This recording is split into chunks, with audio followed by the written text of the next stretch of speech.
Bom, galera, tô com esse DualSat Max aqui, certo? Ele tá ligando normalmente, ó, mas ele tá sem imagem na HDMI. Vou fazer a abertura dele aqui e verificar se as proteções não estão em curto. O receptor aberto, galera. Fiz a remoção das proteções ali da HDMI, certo?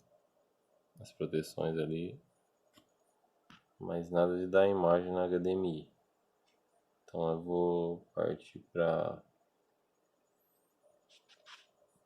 troca de processador. Passar orçamento para o cliente.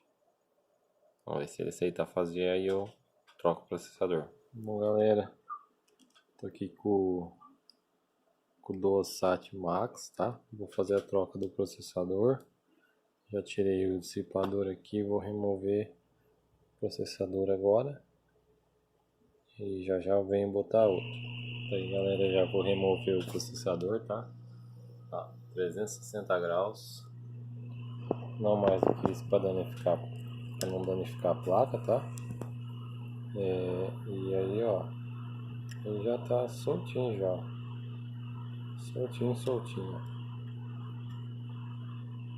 Vou dar uma pausa aqui para remover ele e já volto.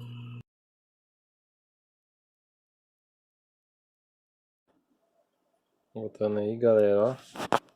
Processador já removido, tá? Perfeito aí, ó. Limpinho. Aí vamos colocar outro processador novo aí. Galera, posicionei aqui o processador, tá? Fiz a soldinha nos cantinhos aqui. Já fiz a solda aqui embaixo já no buraquinho, tá? Agora eu vou encher de solda e limpar para ficar bem soldado aí. Bom, galera, já fiz a solda aqui, tá? Já dei uma limpada aí. Conectei o cabo aqui à frente, mas ainda não liguei. Vamos testar aqui junto aqui. Aí, o receptor já deu boot ali. Vamos ver se vai dar imagem lá na HDMI.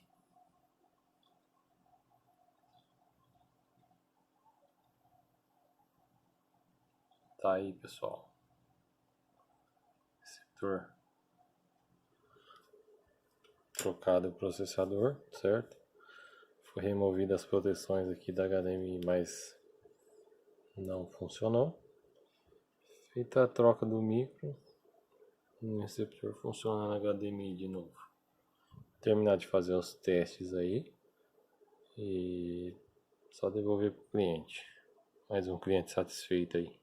Quando os bancos centrais agem para aumentar a oferta de dinheiro na economia, circulando na economia, em tese as bolsas deveriam subir, já que o dinheiro passa a buscar opções que, em tese, podem remunerar melhor. Mas aí, galera, acaso, último teste aqui do os analistas receptor troca da HDMI do DualSat Max. toda orquestrada e liderada pelo Banco Central dos Estados Unidos pode indicar funcionando perfeitinho. econômica pior do que imaginado. Então, o mercado financeiro está com a pulga mais atrás da um orelha, cliente satisfeito aí. talvez as coisas estejam piores do que eu estou achando.